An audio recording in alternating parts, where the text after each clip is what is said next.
Today I want to discuss a nutrient and carbon cycling problem that we have in the world, and more importantly in the United States, which it affects us. To understand the nutrient and carbon cycling, I want to explain to you how it works, right?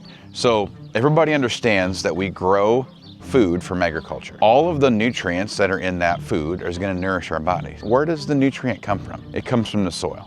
The roots bring back in the nutrients. The nutrients are consumed by the plant. The plant, we harvest, we take it and we feed livestock, or we go ahead and process that grain or that plant and turn it back to food. So when we take that, we consume it, we create waste streams throughout the United States, in the world, everywhere, right? It's the leftover food that your young child doesn't eat, or maybe even from nursing homes or hospitals where food does not get consumed, that we have a waste stream that comes along with that. All of that is nutrient and it's carbon. If we do not utilize, repurpose or reutilize those materials, the cycle is not complete. It's harvested, it's fed, and it's deposited. A lot of times deposited in a landfill. By not recycling these materials, we have a soil degradation problem, and we also have a water quality problem. The water quality problem would come from the use or overuse of commercial fertilizers. Commercial fertilizers are designed to be more plant nutrient available right now. Okay, so when they are available right now, they're being held in the soil solution. They are susceptible for leaching, volatilization, or runoff. And when we have runoff of nitrogen and phosphates, those nutrients will hit the water streams and they will eventually head down to the Gulf of Mexico and create dead zones in the Gulf of Mexico. By utilizing natural fertility, we limit the amount of nutrients that runs off, because that is the way it was designed. Mother Nature designed for it to be harvested, utilized, and replaced. Another thing that's an issue with the carbon cycling is when we harvest these carbon materials and we put them in the landfill, we create an environment for anaerobic bacteria to break down that carbon. And when you break down carbon or organic matter anaerobically, what's released is methane. And methane is 10 times stronger as a impact to the ozone layer than CO2, carbon dioxide. One of the solutions we could utilize is composting. Composting will recycle the nutrients and the carbon that we harvested from the earth. By recycling these materials and creating a compost product, compost is actually used to rejuvenate soils that are worn out. It will feed the microbes that are in the soil. And by feeding the microbes, we're feeding the soil so the soil can feed the plant.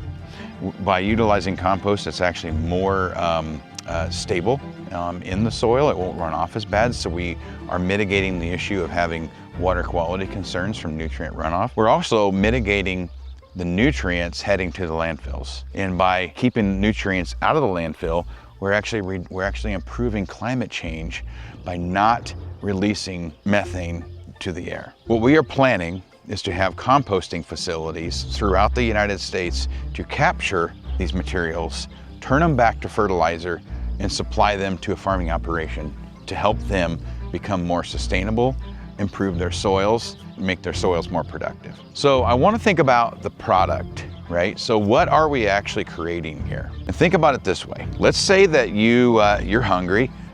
You walk down to the local pharmacy and you grab some protein supplements, you grab some magnesium supplements, you grab some calcium supplements. And that's what you're trying to get from food. And you just eat those pills, you're not gonna be full. You're gonna have a supplement that is gonna help your body maybe utilize those specific nutrients, but you're not gonna really have a digestive system working, all right? The soil is one large gut, if you will. It's one large digestive system, okay? So in the human example again, if you go home and eat a very nice meal, all the microbes in your gut are gonna decompose those materials. It's gonna turn it back from the nutrient that was harvested from the soil. Through the breakdown process, it's gonna release those same nutrients. Think about it, it's the same nutrients that was in the soil, it just transferred from a plant, now it transferred to us. So we're gonna be able to have a full suite of nutrients, right? There's 17 essential elements that come from the soil that we utilize every day. And that plant consumed all 17 of them at the exact rations that we need, right? So then now our bodies are gonna eat them too. We're not just taking supplements, we're taking a balanced diet. The product that we're generating through this system is a balanced diet for the soil. It is something that we haul back to the fields, we apply. The microbes in that soil are gonna say, hey, they're gonna digest this material, they're gonna like to consume it. It's the way Mother Nature intended it to be. The difference between a biological and natural fertilizer is they try to do the same thing, but they're not. So a biological is pretty much microbes that were made inside of an incubator, inside of a machine, and we're gonna feed these microbes back to the soil. Because everybody knows, all agronomists and scientists know, the soil is a big biological system, right? So we can take these, it's like a biological would be something like a probiotic, right? You're gonna re-inoculate your gut with it. A lot of times it takes a lot of use and a lot of time to make that inoculation happen. Natural fertilizer, whether it's compost or manure, those type of materials, are gonna be they're gonna supply a house and a home.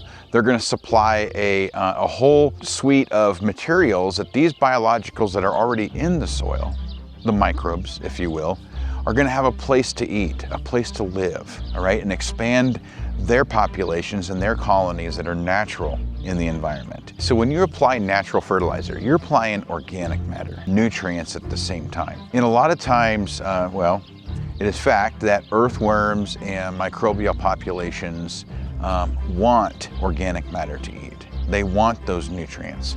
So they're gonna kind of come up to the surface and they're gonna try to grab that material and pull it back down in so they can utilize it in their system. Through the process of earthworms and other biologicals, microbials flowing back and forth through the soil, they are opening up the soil. They're loosening up the soil and giving it air pockets. By loosening up the soil, we're doing multiple things. One, we're adding oxygen. Oxygen's gonna feed the microbes are gonna feed the plant. Two, we're gonna open up the soil and create more pockets for water to retain, right? So when it rains, more of it gets infiltrated and pushed down into the profile than just hit the system and run off. Our customers that utilize it consistently see their crop residue on top of the surface get decomposed quicker and turn back to nutrient. A lot of people have told me that the planters pull easier. They can physically feel the farms that have utilized compost consistently in the past versus the ones that have used consistently commercial fertilizers because the soil is softer.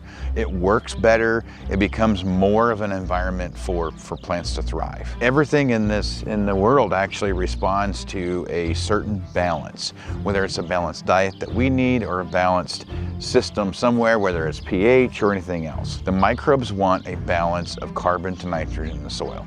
By applying natural fertilizer, you're applying carbon, you're applying nitrogen, and you're applying a lot of essential elements that the plants are going to utilize. Other benefits our farmers have recognized through using natural fertilizer is, besides water retention, they felt a more loose soil and they have a better seed to soil contact, better root development, and it seems like the plants stay consistent longer. They don't run out of steam about halfway through the season. Seems like natural fertilizer is like a very high protein diet that will carry that plant throughout the season. There's many reasons I would recommend a farmer to choose natural fertilizer over synthetic fertilizers. Number one, it's local, right? We all want to support our local economies. Natural fertilizer products are more stable in pricing. They don't go up near as much and down near as fast. They're more stable. So you can rely on the pricing a little bit more than you can on a commercial synthetic fertilizer. The other reason why a farmer should choose natural fertilizer over synthetic fertilizers is the way they work, right? They stimulate that biological system. They make a long-term release of nutrients that are going to feed the crop over the whole duration of the plant life. What natural fertilizer does is it hangs out and it sits there waiting for the microbes to call it to feed the plant. It's more stable, it's longer lasting, it's renewable, it's natural, and it's the way Mother Nature designed it. Everybody says, oh, natural fertilizer or compost, oh, you must be an organic farmer. I would say about 96% or maybe even higher than that of our customers today on 50 or 60,000 acres currently are all conventional farmers. Conventional farmers should really look at these natural products as a long-term sustainable solution for their fields. It's going to increase the productivity of their land for them and for the generations to come.